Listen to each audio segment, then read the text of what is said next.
এক জীবনে সবার কাছে ভালো হতে পারবে না, চেষ্টাও করো না কখনো সবার কাছে ভালো হওয়ার জন্য, কারণ সবার কাছে ভালো হতেই হবে এমন মাথার দিব্যি কেউ তোমায় দেয়নি।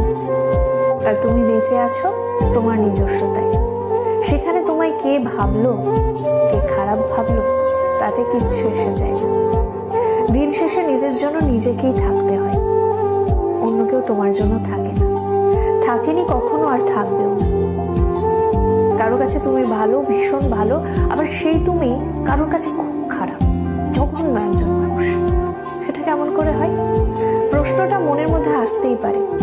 আসলে আমাদের কে ভালো ভাবছে আর কে খারাপ ভাবছে সেটা বিপরীতে থাকা মানুষটার মানসিকতার উপরই নির্ভর করে। সেই পরিপ্রেক্ষিতে অন্যের মানসিকতার পরিবর্তনের ভার তো তুমি নিতে পারবে না। তাই তোমায় কে কি ভাবলো